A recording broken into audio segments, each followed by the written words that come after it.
గురించి ఎప్పుడు వినలేదు నేను. అలాగే వెళ్తూ అక్కడ ఆందోళన చేస్తున్నారు చాలా మంది. గవర్నమెంట్ హాస్పిటల్ దగ్గర రోడ్డు ఆఫ్ చేసి ఆందోళన చేస్తున్నారు మధ్యాహ్నం 1:30 ప్రాంతాల్లో. నేను దిగి ఏంటని కనుక్కుంటే ఇలా పాస్టర్ గారిని చంపేశారు అని చెప్పేసి అన్నారు. ఇలాగ యాక్సిడెంట్ అయింది, బండి అక్కడ యాక్సిడెంట్ అయింది, యాక్సిడెంట్ అంటున్నారు కానీ యాక్సిడెంట్ కాదు, అది ఎవరో కొట్టి చంపేశారు, ముఖం నిండా గాయాలు ఉన్నాయి, తల మీద గాయాలు ఉన్నాయి, హెల్మెట్ కూడా ఉంది, అయినా అట్లా ఉన్నాయి అని చెప్పేసి చెప్పారండి. చెప్పిన తర్వాత నేను అయితే సీసీ ఫుటేజ్ ఉన్నదా అండి అని అడిగా. సీసీ ఫుటేజ్ 1 గంటలో వస్తుందండి, అయితే నాకు పంపించండి అని చెప్పేసి నేను వెళ్ళిపోయాను ఇంటికి. మళ్ళీ 6ంటికి వెళ్ళాను, జనం చాలా ఎక్కువయ్యారు అనేటోడికల్లా నేను వెళ్ళి ఏంటి అని అడిగితే అక్కడ అవుట్ పోస్ట్ రూమ్ లో డిఎస్పీలు ఉన్నారు, అడిషనల్ ఎస్పీ ఉన్నారు, వాళ్ళందరూ ఉండగా వాళ్ళు మేము ఫస్ట్ వాళ్ళ రిలేటివ్స్కే చూపిస్తాం, ఇదంటే ఇది పబ్లిక్ ఇష్యూ అయింది, రిలేటివ్స్కే చూపించడానికి కుదరదు, మీరు అందరికీ చూపించాలి అని చెప్పేసి నేను చెప్పినట్టు నాకు చూపించారు. ఒక ఊరి దగ్గర వాళ్ళు అతను కొంచెం బ్యాలెన్స్ లేకుండా బండి నడపడం, తర్వాత ఇక్కడికి వచ్చేటప్పటికి ఎలా జారిపోతున్నప్పుడు వెనకాల పొగ రావడం, పొగ వచ్చిందో కూడా నాకు అంత క్లారిటీ లేదండి, వచ్చినట్టుగా వాళ్ళు అంటారు. దాంతో నేను సర్లే ఇదేదో మిస్యూస్ గా ఉందండి, ఇది యాక్సిడెంట్ అని నేను ఖచ్చితంగా అంగీకరించలేకపోతున్నాను, ఇంత ఇలా వెళ్ళిపోతే అంత అలా దెబ్బలు తాగడానికి ఛాన్స్ లేదు, పెద్ద స్పీడ్ కూడా వెళ్ళట్లేదు, 60-70 ఉంటదేమో, 60-70 కూడా ఉండదండి, 40 ఉంటదేమో స్పీడ్, అంత స్పీడ్లో వెళ్తే ఏమైపోతుంది అనేసి నేను అన్నాను. ఎందుకంటే అవతల లారీలు దాన్ని దాటుకుని చాలా స్పీడ్గా వెళ్తున్నాయి, దాన్ని బట్టి నేను క్యాల్కులేట్ చేసుకున్నాను స్పీడ్. అది చూసుకుని ఇది యాక్సిడెంట్ లో చనిపోయాడు అనడానికి ఆస్కారం అయితే నాకు కనపడటం లేదు అని చెప్పేసి నేను అదే బయటకు వచ్చి చెప్పాను. కొంతమంది తెలుగుదేశం వాళ్ళు అదే వచ్చి బయటకు చెప్పినట్టుగా ప్రజలు చాలా ఆగ్రహంతో వాళ్ళ మీద తిరగబడడం లాంటిది చేశారు. సరే అవన్నీ నేను చూడలేదు అనుకోండి, నాకు తర్వాత చెప్పిన విషయాలు. సరే తర్వాత నేను అక్కడే కూర్చున్నాను, పోస్ట్ మార్టం ఏమన్నా చేస్తారా, లేకపోతే అక్కడ రాత్రి 12 వరకు ఉన్నానండి. అంటే పోలీసుల్ని ఏ కేసులోనూ నేను నమ్మనండి. అంటే జనరల్ గా వాళ్ళు స్వతహా నిర్ణయాలు తీసుకోరు, గవర్నమెంట్ నుంచి ఏం చెప్తే అది చేస్తూ ఉంటారు. ఈ బాడీని ఇక్కడ అలజడిగా ఉందని చెప్పి తీసుకెళ్ళిపోతారేమో అని చెప్పేసి ఒక భయంతో మేమందరం కూడా నైట్ అక్కడే ఉన్నామండి చాలా మంది. తర్వాత టీంలు వేసుకుని నేను 12ంటికి నేను వెళ్ళిపోయాను. మళ్ళీ మార్నింగ్ వచ్చాను. మార్నింగ్ వచ్చేటప్పటికి నిన్న అదే రోజు సాయంత్రం 3:30కి వాళ్ళ బంధువులు వచ్చిన తర్వాత ఇది రాశారండి, ఎన్క్విస్ట్ రాయడం మొదలు పెట్టారండి. తర్వాత మార్నింగ్ నేను 10ంటికి వెళ్ళేటప్పటికి 9:30కి వెళ్ళాను, అప్పటికి ఎన్క్విస్ట్ రాస్తున్నారు. మళ్ళీ అక్కడే కూర్చున్నానండి 1:30. ఈ లోపల అందరూ చాలా మంది వచ్చారు, పాస్టర్లు వచ్చారు, క్రైస్తవ నాయకులు వచ్చారు, ఎమ్మెల్యే వచ్చారు, ఎక్స్ఎంపీలు వచ్చారు. వీళ్ళందరూ వచ్చినా కానీ వచ్చి మాట్లాడి వెళ్తున్నారు, కానీ ఎంక్విస్ట్ పూర్తి అవ్వలేదండి. నిన్న సాయంత్రం 3:30కి మొదలెట్టిన ఎంక్విస్ట్ నెక్స్ట్ డే 2:00 వరకు ఎంక్విస్ట్ పూర్తి అవ్వలేదు. ఎంక్విస్ట్ పూర్తి అవ్వకుండా వీళ్ళు ఏంటి ఇంత టాక్టికల్ గా జాప్యం చేస్తున్నారేంటి ఎంక్విస్ట్ ని అని అనిపించింది నాకు. అనిపించిన తర్వాత వీళ్ళు జాప్యం చేసి కొద్ది అలజడి పెరిగిపోయిందండి. అలజడి పెరిగిపోయి విపరీతమైన జనం రావడం మొదలుపెట్టారు. వీళ్ళు పోస్ట్ మార్టం లోనకు తీసుకెళ్లి పోస్ట్ మార్టం చేసిన తర్వాత ఆ పోస్ట్ మార్టం నుంచి డాక్టర్లు అలాగే వెళ్ళిపోయారు. బాడీని తీసుకొచ్చి అంబులెన్స్ ఎక్కించి పక్కన దొంగదారి ఏదో ఉంటే దాంట్లోంచి పంపించేయాలి అని చూస్తున్నారని ఒక ఇన్ఫర్మేషన్. అది గాలి ఇన్ఫర్మేషన్ అవ్వచ్చు, నిజ ఇన్ఫర్మేషన్ వచ్చింది. ఇమీడియట్ గా నేను పోస్ట్ మార్టం రూమ్ దగ్గరికి వెళ్ళి నేను ఎట్టి పరిస్థితుల్లోనూ ఇప్పుడు 2 రోజుల నుంచి వెయిట్ చేస్తున్నారు పబ్లిక్, వాళ్ళ మధ్యలో నుంచి తీసుకెళ్ళండి, వాళ్ళు అమరరాహాన్ని పడతారు, అది ఉంటుంది. మీరు జాప్యం చేయడానికి కారణం కూడా అదే, ఏ 2ంటికో మీరు పోస్ట్ మార్టం చేసేస్తే ప్రజలు ఏమైంది పోస్ట్ మార్టంలో అడుగుతారని మీరు ఇదిలా చేస్తున్నారని చెప్పేసి. అంటే అక్కడ తక్కువ మంది పోలీసులు ఉన్నారు, 300-400 మంది ఉంటారు, జనం 50-60 వేల మంది జనం వచ్చేసారండి. చాలా విపరీత హాస్పిటల్లో నేను ఎప్పుడు చూడలేదు.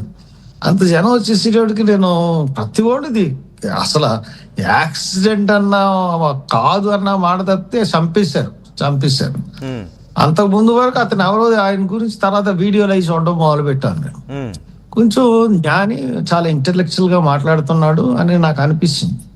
ఒక చంపేశారు అనడానికి ఆ మాటలు అంటే ప్రొవోకింగ్ గా లేవు కానీ బట్ చాలా చాలా జ్ఞానంతో కూడిన మాటలు ఉన్నాయి అతని దగ్గర.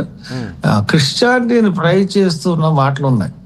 అది చారిత్రాత్మక ఆధారాలు కూడా ఆయన చూపించారు. ఓకే హర్ష్ కుమార్, ఓకే వాటిలోకి మళ్ళీ వెళ్దాం. ఎందుకంటే ఆయన జ్ఞానాన్ని బోధించడంతో పాటు ఇతర మతస్థులకు, ముస్లింస్కో లేదంటే హిందువులకో కోపం వచ్చే విధంగా కూడా ఆయన మాట్లాడారు.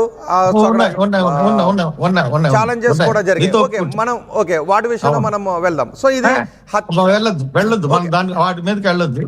ఓకే, ఇప్పుడు నేను అది చూసిన తర్వాత నేను ఫీల్ అయిన విషయం చెప్తాను. అంటే మీరు హత్య అంటానికి అనుమానాలు ఉన్నాయి, ఆధారాలు ఉన్నాయని అంటూ ఉన్నారు. అంటే కొంచెం ఉన్నాయి ఆధారాలు, లేదంటే మీరు ఒక ఎంపీగా కూడా చేశారు కాబట్టి భావోద్వేగమైనటువంటి ఆలోచనలతో కాదు చెప్తానండి. అయిన తర్వాత పోస్ట్ మార్టం అయిపోయిన తర్వాత నేను ఏమైంది రిపోర్ట్ ఏమైందని చెప్పేసి సూపరింటెండెంట్ గారి దగ్గరికి వెళ్ళి అడిగాను. అబ్బాయి అప్పుడే ఇవ్వడానికి కుదరదండి, ప్రైమరీ రిపోర్ట్ కైనా సరే 2-3 రోజులు పడుతుంది, అసలు ఏం పోస్ట్ మార్టం రిపోర్ట్ లో ఏముందండి అని చెప్పేసి అడిగినా కానీ 2 days పడుతుందండి అని చెప్పేసి అన్నారు. సరే, నేను అక్కడ డాక్టర్లని అది కొంచెం తెలుసుకోలే, పోస్ట్ మార్టంకి వెళ్ళిన కొంత మాట్లాడాను. ఎందుకంటే రాజమండ్రిలోనే పుట్టి పెరిగాం కాబట్టి కొంత తెలిసిన వాళ్ళు అది ఉంటుంది, నాకు కొంత ఇన్ఫర్మేషన్ ఉంది. ఎవరు ఇన్ఫర్మేషన్ ఇచ్చారన్నది బయటపెట్టడం సబబు కాదు, కానీ కొంత ఇన్ఫర్మేషన్ ఉంది. సరే, దాన్ని బట్టి దెబ్బలతోనే చనిపోయాడు అతను 100%. సరే, అయిపోయిన తర్వాత నేను ఏం చేశానంటే దాన్ని నేను అదే చెప్పాను, ప్రెస్కి అదే చెప్పాను. వెళ్ళిపోయిన తర్వాత ఇంకా నైట్ ఇంకేం లేదు. నెక్స్ట్ డే ఒక సిసిటివి వాళ్ళు నైట్ మళ్ళీ ఇంకొక సీసీటీవీ ఫుటేజ్ రిలీజ్ చేశారు. దాంట్లో జారిపోతున్నట్టుగా బండి క్లియర్ గా ఉందండి ఆ సీసీటీవీ ఫుటేజ్. అది ఫస్ట్ అది ఇవ్వలేదు, తర్వాత దాంట్లో అది బండి కిందకి దిగుతున్నట్టుగా ఉంది. సరే, అది చూసిన తర్వాత నెక్స్ట్ డే ప్రెస్ మీట్ పెట్టిన తర్వాత వాళ్ళు ప్రెస్ మీట్ ఎలా పెట్టారంటే ఏ ఫుటేజ్ కూడా స్లోగా చూపించలేదు. ఒక సెకండ్ కి ఒక 25 సీన్స్ చూపించారు. అంటే బిట్ కింద చూపించాలి. స్ప్లిట్ ఆఫ్ సెకండ్ ని ఒక 10 సెకండ్ ని 10 times ఎన్లార్జ్ చేసి చూపించాడు. ఆ ప్రెస్ మీట్ లో అటువంటిది ఏమీ లేదు. అయితే దాని తర్వాత వాళ్ళు చూపించిన దాని తర్వాత నాకు అనిపించింది ఏంటంటే, తర్వాత చాలా మంది వాళ్ళ దగ్గర వాళ్ళు కూడా విశ్లేషణ చేసిందంటే, కొవ్వూరు దగ్గర ఉన్న మనిషి ఈ ప్రవీణ్ కాదు అన్నది పెద్ద చర్చనీయ అంశం అయింది. నేను అప్పుడు అంతకు ముందు ఈ వీడియోలు అన్ని దగ్గర పెట్టుకుని చూసినప్పుడు నాకు అక్కడ బండి స్టాండ్స్, అతను అక్కడ చాలా స్ట్రైట్ గా హ్యాండిల్ తిన్నగా పెట్టు కూర్చున్నాడు. తర్వాత అతనికి బుల్లెట్ కింద కాళ్ళు అందే పరిస్థితి అన్నది నాకు కనపడలేదు. ఇక్కడ కొవ్వూరు వచ్చినట్టుకి 2 కాళ్ళు కింద పెట్టున్నాయి. ఒకసారి మనిషి అంత పొడుగు వెళ్ళిపోవడానికి ఛాన్స్ లేదు. అతను మామూలుగా బుల్లెట్ మీద కూర్చుంటే 2 కాళ్ళు కిందకి అందవు. అటువంటిది దీంట్లో అందుతున్నట్టు ఇలాగా చేస్తున్నట్టుగా అనిపించింది.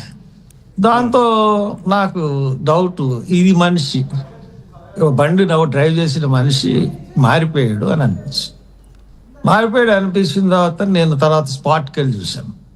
నేను ఇప్పుడు ఛాలెంజ్ చేశానండి, నేను పోలీసులకు కూడా ఛాలెంజ్ చేశాను. నేను ఇది ఖచ్చితంగా యాక్సిడెంట్ లో చనిపోయాడు అని నమ్మను. కారణం ఏంటంటే అది చిన్న గొయ్యి అండి, ఒక 3 అడుగులు 4 అడుగులు ఆ గోతిలో పడిపోతుంది. మనిషి చనిపోవడానికి ఆస్కారం లేదు. అది గ్రనైట్ రాళ్ళతో డ్రైనేజ్ కట్టారు. డ్రైనేజ్ లో నీళ్లు ఏమీ లేవు, ఆకులు అలగంలో పెరిగిపోయినాయి. బట్ స్ట్రాంగ్, దెబ్బలు తాగడానికి ఆస్కారం ఉంది, కాళ్ళు చేతులు ఇరిగిపోవడానికి ఆస్కారం ఉంది ఆ స్పీడ్ లో వెళ్ళినాం. అంతేగాని హెల్మెట్ పెట్టుకున్న మనిషి, ఎందుకంటే ఆ జారుతున్నప్పుడు కూడా హెల్మెట్ చూసాం. తర్వాత హెల్మెట్ ని పక్కన పెడేసి బూట్లు వేసుకున్న మనిషి బూట్లు పక్కన పెట్టేసి బాడీని తీసుకునేదారు. మరి ఎందుకు హెల్మెట్ అక్కడ పెట్టారు? హెల్మెట్ అలాగే బాడీని యాజ్ ఇట్ ఈజ్ గా తీసుకుని వెళ్ళారు. హెల్మెట్ అక్కడ వదిలేశారు. మరి అది ఎందుకు చేశారు? చనిపోయిన బాడీ కాబట్టి ఇప్పుడు ఫస్ట్ ఎయిడ్ చేయడానికి ప్రయత్నించారు, హెల్మెట్ తీసి అనడానికి లేదు. చనిపోయిన బాడీ తీసుకుని వెళ్ళిన తర్వాత మనకి పోస్ట్ మార్టంలోనండి చేసినప్పుడు మనకి తర్వాత ఇంకోటి ఏం చేశారు, అది పోలీసులు రిలీజ్ చేయలేదు కానీ ఎక్కడో మందు కొంటున్నట్టుగా ఒక వీడియో రిలీజ్ చేశారు. దాని మీద చాలా వాదోపవాదాలు జరుగుతూ ఉన్నాయి. ఒకటి ఏంటంటే పోస్ట్ మార్టంలో మనకి పోస్ట్ మార్టం మొదలెట్టిన మరుక్షణమే మందు తాగితే తెలిసిపోతుందంట. అది ఇమీడియట్ గా చెప్పేస్తారు డాక్టర్స్, ఇతను ఇంటాక్సికేటెడ్ స్టేట్ లో ఉన్నాడు, డ్రైవ్ అని చెప్పేస్తారు యాక్సిడెంట్ అయినట్టే. అది ఖచ్చితంగా చెప్తారు. ఏ యాక్సిడెంట్ అయినా సరే ఫస్ట్ ఇంటాక్సికేటెడ్ లో ఉన్నాడని పోస్ట్ మార్టం మొదలెట్టిన వెంటనే చెప్పేస్తారు. అది అక్కడ చెప్పలేదు. అంటే చెప్పలేదంటే అతను తాగి ఉన్నాడు అన్నదానికి ఆస్కారం లేదు. ఈ ఫుటేజ్ లో అక్కడ తాగుతున్నాడు, ఇక్కడ కొనడం అన్నది అది నిజం కాకపోయినా మందు కొనుక్కోవడం తప్పే ఉంది, మందు తాగడం కూడా మందు తాగి డ్రైవ్ చేస్తే తప్పు. అవును, మందు కొనడం అనేది తప్పు కాదు. మందు కొని తాగారా లేదా మందు కొనడం ద్వారా ప్రమాదానికి గురయ్యారా, ఆయన మరణానికి కారణం ఏంటి, ఇవి బయటకు రావాలి. ఆ బైక్ పై ఉన్న వ్యక్తి ప్రవీణ కరెక్ట్. అది దాని మీదే నేను వెళ్తున్నాను తప్పితే ఇంకొక దాని మీద నేను వెళ్ళలేదు. అదే స్టాండ్ మీద ఉన్నాను.